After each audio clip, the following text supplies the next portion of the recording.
YouTube land, wherever you're at. Kevin Boothby here, coming to you from Hampton, Virginia, on a cold and dreary November afternoon. It's not too cold, but it's definitely dreary. So if you're a poet, this is definitely your day. So where are we at? And I speak with the royal we here.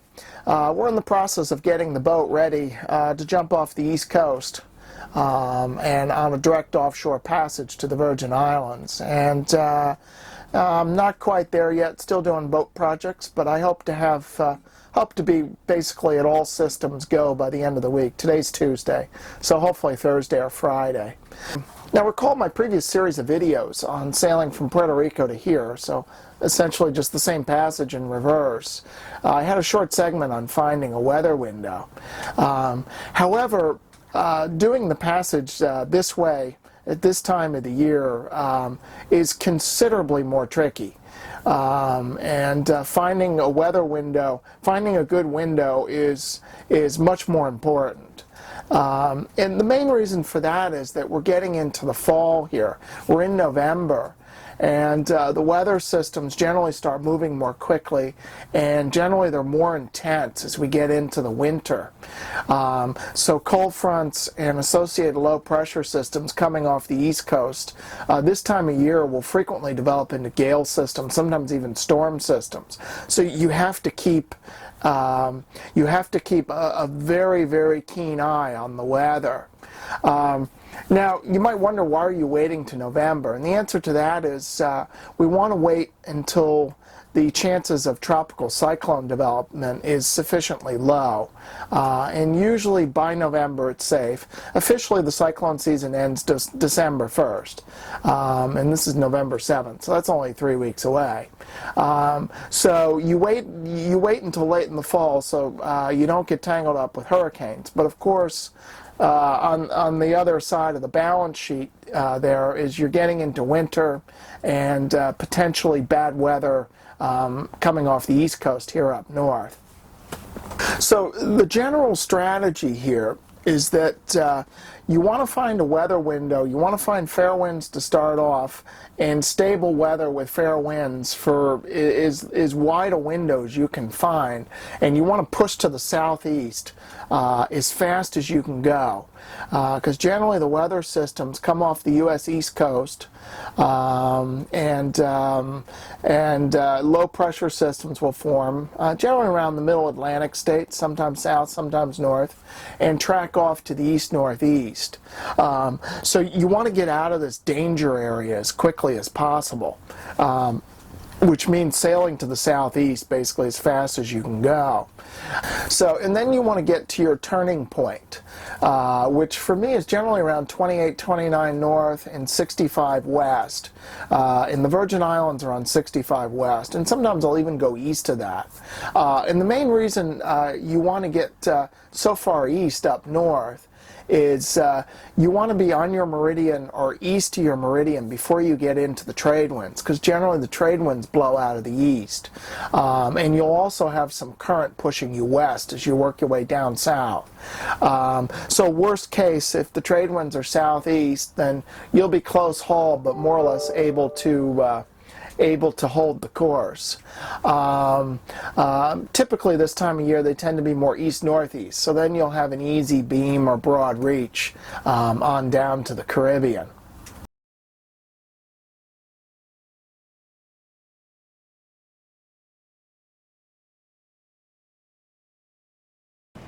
So another project we're going to tackle before heading offshore is to service the navigation lights. And this is my starboard light. It's green, and this is an oil lamp. It burns kerosene, so you can see there's the reservoir here, and then there's a wick. You can adjust the height of the flame, and then the chimney that'll go on there, and that whole thing will slide in, and I'll demonstrate that in a minute. I used to rely exclusively on oil lamps, simply because without an engine I couldn't generate enough power for electric lights. However, that has changed recently with the introduction of LED lights. So now I have 3 LED, red, green, and stern, and altogether those 3 lights burn less than half an amp, and they put out a great light. So now I have electric lights as my main nav lights, but I still maintain the oil lamps as a backup, just in case something happens. People wonder sort of what the procedure is with if you have oil burning lights, and so what you're going to have to do every day while you're at sea, because this burner is only enough fuel for about 12 hours or so, so just one night. So you're going to have to take the light off of its mount, in this case in the shrouds. This is my port light, and bring it down below where there's no wind or spray, and you're going to have to take the burner and the chimney out of the lighthouse, and then what you have to do is unscrew the burner and refill it with kerosene, and this can be a bit of a challenge on a rocking boat. You can make it work, figure out a system. Screw the burner back on, and since that was dry, we're going to have to let that take up a bit. Let that soak up a bit. And then the next thing I do is to clean the chimney, just so I get a little better light here. So I'll take a little bit of Fantastic here.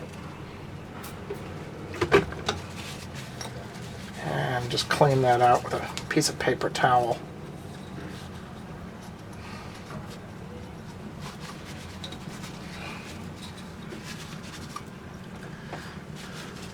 And then finally, you got to light the light.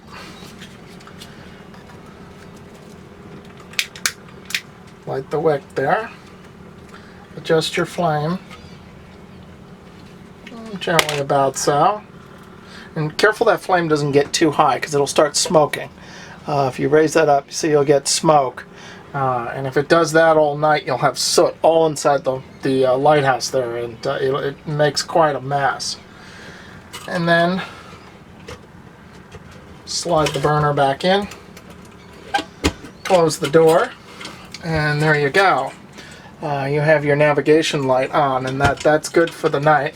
And you can see there's a little slot here. There's a little tang mounted on the brackets on the shrouds there, so that'll just drop on there. And then I have a lanyard, which I always tie the shrouds just in case, so I don't lose the light. And these lights are amazingly how should I say it, amazingly seaworthy. I've rarely ever had one of these blow out. The only problems I've ever had with them blowing out is when I'm actually carrying the thing up to the rigging. When you're carrying it in rough weather, it gets swinging around too much, sometimes the light will go out. But once mounted up in the shrouds, I've never had a problem with these blowing out, even in gale conditions. They've stayed lit. The main disadvantages of oil lamps is, one, is they don't put out a very bright light.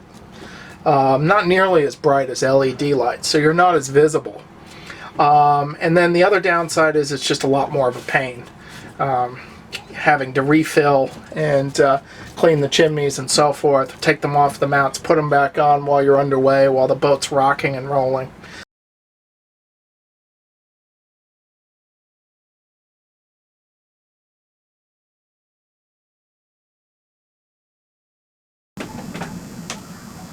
Okay, it is Friday, November 10th, and as you can see, we've got this low pressure system off to the east of Cape Hatteras here, and a high off to the west, and so we're getting these gusty north-northwest winds, and I can probably hear the wind moaning right now. It's gusty right here on the Hampton River. So I'm not looking to go anywhere today. So what I'm presently looking at is a Tuesday departure. As you can see, we'd have northerlies, fairly moderate, getting kind of brisk offshore. But as we get into Wednesday, that's going to ease up to about 10 knots or so. So it's running against the Gulf Stream. The Gulf Stream is probably still going to be a little bouncy because you're going to have some swells out here. But winds don't look too strong, so that should be okay for crossing the Gulf Stream. And then as we get into Thursday, looks like another low is going to form off to the northeast. We're going to get northwesterly winds, fairly brisk, but it will be behind us. So that's still looking alright. And then Friday, looks like a big area of high pressure here, so that would be very nice. we're going to have kind of still north to northwesterly winds, so we should be scudding along here. Now, Saturday is where it could get interesting, because you can see it looks like what's going to happen here is up north is looks like a big area of low pressure is going to form in the Gulf of Maine, and it's going to drag a cold front off the coast. This is over a week out, so it's a little far out in the forecast. But we could be in near gale conditions here with the passage of that front, depending how far we get. So, as I was explaining, this is case in point, where once you leave the East Coast, generally you want to move as fast as you can go to get out of the way of these weather systems. And then Sunday, it looks like this low is going to continue to move off to the east. But as long as we keep moving on our track, we should still have fairly nice northwesterlies. So that's a possibility, except for that hiccup on Saturday. And again, that's a ways out, and this is the GFS model.